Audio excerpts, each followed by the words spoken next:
ವಿಶೇಷವಾಗಿ ಡಾಕ್ಟರ್ ಬಾಬಾ ಸಾಹೇಬ್ ಅಂಬೇಡ್ಕರ್ ಅವರ ಪ್ರತಿಮೆಯನ್ನು ನಾವು HD ಕೋಟೆಯಲ್ಲಿ ಅನಾವರಣ ಮಾಡಿದ್ದೇವೆ. ಈ ಮೂರ್ತಿ ಮಾಡಲಿಕ್ಕೆ ಹಲವಾರು ವರ್ಷಗಳ ದೀರ್ಘ ಹೋರಾಟ ಇರಬಹುದು. ಬಹಳಷ್ಟು ಜನ ಇದಕ್ಕೆ ಸತತ ಪ್ರಯತ್ನದಿಂದ ಇವತ್ತು ಅದು ನಮ್ಮ ಕನಸು ನನಸಾಗಿದೆ. ಆ ಕನಸನ್ನ ನೀವು ನಿರಂತರವಾಗಿ ಮುಂದುವರಿಸಬೇಕು. ಡಾಕ್ಟರ್ ಬಾಬಾ ಸಾಹೇಬ್ ಅಂಬೇಡ್ಕರ್ ಅವರ ಕೊಟ್ಟಿರುವಂಥ ಸಂವಿಧಾನವನ್ನು ರಕ್ಷಣೆ ಮಾಡಲಿಕ್ಕೆ ನಾವೆಲ್ಲ ಮುಂದಾಗಬೇಕು. ಅವರೇ ನಮಗೇನು ದಾರಿ ತೋರಿಸಿದ್ದಾರೆ, ಆ ದಾರಿಯಲ್ಲಿ ನಡಲಿಕ್ಕೆ ನಾವೆಲ್ಲ ಪ್ರಾಮಾಣಿಕ ಪ್ರಯತ್ನ ಮಾಡಬೇಕು. ತಾವು ಪ್ರತಿ ದಿವಸ ಡಾಕ್ಟರ್ ಬಾಬಾ ಸಾಹೇಬ್ ಅಂಬೇಡ್ಕರ್ ಅವರಿಗೆ ಬಂದು ನಮನ ಮಾಡಬೇಕು. ನಮನ ಯಾಕೆ ಮಾಡಬೇಕಂದ್ರೆ ಕಳೆದ 4000 ವರ್ಷಗಳಿಂದ ಕಳ್ಕೊಂಡಿರುವಂಥ ಸಾಮಾಜಿಕ, ಶೈಕ್ಷಣಿಕ, ಆರ್ಥಿಕವಾಗಿ ನಾವು ಬೆಳಿಬೇಕು. ಅದನ್ನು ನಾವು ಇವತ್ತಲ್ಲಿ ಪ್ರತಿಜ್ಞೆ ಮಾಡಬೇಕಾಗಿದೆ. ಮುಂದೆ ನನ್ನ ಸಮಾಜದ ಪೀಳಿಗೆಗೆ ಹಿಂದೆ ಆಗಿರುವಂಥ ಅನ್ಯಾಯವನ್ನು, ಶೋಷಣೆಯನ್ನು ಮೆಟ್ಟಿ ನಿಲ್ಲಬೇಕಾಗಿದೆ. ಆ ಮೂರ್ತಿ ನಮಗೆ ಸದಾ ಮಾರ್ಗದರ್ಶಕ ಆಗಬೇಕು ಅನ್ನೋ ಕಾರಣಕ್ಕಾಗಿ ಇವತ್ತು ನಾವನ್ನ ಮೂರ್ತಿಯನ್ನು ನಿಮಗೆಲ್ಲ ಅರ್ಪಣೆ ಮಾಡಿದ್ದೇವೆ. ಅದು ದಿನನಿತ್ಯ ನಿಮಗೆಲ್ಲ ನಿಮ್ಮನ್ನು ಜಾಗೃತಿ ಮಾಡಬೇಕು. ನೀವು ಕಳ್ಕೊಂಡಂಥ ಎಲ್ಲ ಹಕ್ಕುಗಳನ್ನು ಮರಳಿ ಪಡಲಿಕ್ಕೆ ನಾವು ಮುಂದೆ ಒಗ್ಗಟ್ಟಾಗಿ ಹೋರಾಟ ಮಾಡ್ತೀವಿ.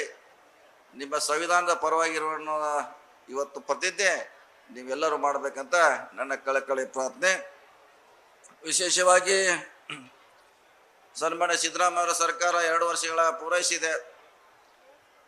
ಈ 2 ವರ್ಷಗಳಲ್ಲಿ ಹಲವಾರು ಇಲಾಖೆಯಿಂದ ಸಾಕಷ್ಟು ಅಭಿವೃದ್ಧಿ ಮಾಡಲಿಕ್ಕೆ ನಾವೆಲ್ಲ ಪ್ರಯತ್ನ ಮಾಡ್ತಾ ಇದ್ದೀವಿ. ವಿಶೇಷವಾಗಿ ನಮ್ಮ ಇಲಾಖೆಯಿಂದ ಕಳೆದ ವರ್ಷ ಕೂಡ ಸುಮಾರು 50 ಕೋಟಿ ರೂಪಾಯಿನ ಕೊಟ್ಟಿರ್ಬೋದು. ಕಳೆದ ಸಾರಿ, ಈ ಸಾರಿ ಅಲ್ಲ.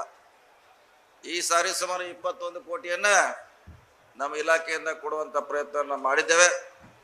ಶಾಸಕರು ಹಲವಾರು ಕಾಮಗಾರಿಗಳನ್ನು, ಬ್ರಿಡ್ಜ್ ಇರ್ಬೋದು, ರಸ್ತೆಗಳಿರ್ಬೋದು, ಮನವಿಯನ್ನು ಮಾಡಿದರೆ ಖಂಡಿತವಾಗಿ ಹಂತ ಹಂತವಾಗಿ ಮಾಡುವಂಥ ಪ್ರಾಮಾಣಿಕ ಪ್ರಯತ್ನ ಮಾಡ್ತೀವಿ. ಜೊತೆಗೆ ವಿಶೇಷವಾಗಿ ಹ್ಯಾಂಡ್ ಪೋಸ್ಟಿಂದ ಬಾವಲಿವರೆಗೆ ಭಾಳ ಪ್ರಮುಖವಾಗಿರುವಂಥ ರಸ್ತೆ HD ಕೋಟೆಗೆ, ಮೈಸೂರಿಗೆ, ಕೇರಳ ಗಡಿಗೆ, ಅದನ್ನು ಕಳೆದ ಸಾರಿ ನಾವು 20 ಕೋಟಿ ರೂಪಾಯಿನ ಕೊಟ್ಟಿದ್ದೇವೆ. ಆದರೆ ಕಳೆದ ಸಾರಿ ಕೆಲಸ ಆಗಬೇಕಾಗಿತ್ತು. ಆದರೆ ತಾಂತ್ರಿಕ ಕಾರ್ಯಗಳಿಂದ ಕೆಲಸ ಮಾಡಲಿಕ್ಕೆ ಸಾಧ್ಯ ಆಗಿಲ್ಲ. ಅದನ್ನು ಈ ಸಾರಿ ಮುಗಿಸ್ತೀವಿ. ಮತ್ತೆ ಹಣ ಕಡಿಮೆ ಬಿದ್ದರೆ ಈ ಸಾರಿ ಕೂಡ ಕೊಟ್ಟು ಅದನ್ನು ಹ್ಯಾಂಡ್ ಪೋಸ್ಟ್ವರೆಗೆ ಒಳ್ಳೆಯ ರಸ್ತೆ ಮಾಡುವಂಥ ಪ್ರಯತ್ನ ಮಾಡ್ತೀವಿ ಅಂತ ನಿಮಗೆಲ್ಲ ನಾನು ಹೇಳಲಿಕ್ಕೆ ಪ್ರಯತ್ನ ಮಾಡ್ತಾ ಇದ್ದೀನಿ. ಜೊತೆಗೆ ಮಳವಳ್ಳಿಯಿಂದ ಜೈಪುರ, ಮೈಸೂರು ಮಾರ್ಗವಾಗಿ KCPನಲ್ಲಿ ಇನ್ನೊಂದು ರಸ್ತೆ ಬರ್ತಾ ಇದೆ ನಮ್ಗೆ. ಅದು ಬಹುಶಃ ಹ್ಯಾಂಡ್ ಪೋಸ್ಟ್ವರೆಗೆ ಬಂದರೆ ನಿಮಗೆ ಸಂಪೂರ್ಣವಾಗಿ ಕೇರಳಕ್ಕೆ ಹೋಗಲಿಕ್ಕೆ ಅತ್ಯುತ್ತಮ ರಸ್ತೆ. ಮುಂದಿನ ಮಳೆಗಾಲ ಪ್ರಾರಂಭಕ್ಕೆ ಮುಂಚೆ ನಾವು ಮಾಡ್ತೀವಿ ಅನ್ನೋ ಭರವಸೆಯನ್ನು ಇಲಾಖೆಯಿಂದ ತಮಗೆ ಭರವಸೆಯನ್ನು ನೀಡುತ್ತಾ ಇನ್ನೂ ಹಲವಾರು ರಸ್ತೆಗಳನ್ನು ಮಾಡುವಂಥ ಪ್ರಯತ್ನ ನಮ್ಗೆ ನಡೀತಾ ಇದೆ. ವಿಶೇಷವಾಗಿ ಹುಣಸೂರಿಂದ ನಮ್ಮದೇ ಗುಂಡ್ಲಪೇಟೆವರೆಗೆ ಇದು ರಸ್ತೆ ಕೂಡ ವಿಸ್ತರಣೆ ಆಗಬೇಕು ಅನ್ನೋದು ಕೂಡ ಶಾಸಕರ ಬಯಕೆ. ಅದನ್ನು ಕೂಡ ಬರುವಂಥ ದಿನಗಳಲ್ಲಿ ಮುಖ್ಯಮಂತ್ರಿಗಳ ಚರ್ಚೆ ಮಾಡಿ ಮಾಡುವಂಥ ಖಂಡಿತವಾಗಿ ಪ್ರಯತ್ನ ಮಾಡ್ತೀವಿ. ಭಾಳ ಸಂತೋಷ ಆಗ್ತಾ ಇದೆ. ಯಾಕೆ ಉತ್ಸಾಹಿ ಶಾಸಕ ಕಳೆದ 2 ವರ್ಷದ ಅವಧಿಗೆ ತಾವೆಲ್ಲ ಆಶೀರ್ವಾದ ಮಾಡಿ ಅವ್ರ ಶಾಸಕನಾಗಿ ಮಾಡಿದ್ರಿ. ಅವರ ಪ್ರಾಮಾಣಿಕ ಪ್ರಯತ್ನದಿಂದ ಇವತ್ತು HD ಕೋಟೆ ಕೂಡ ಪ್ರಗತಿಯತ್ತ ದಾಪುಗಾಲು ಆಗ್ತಾ ಇದೆ.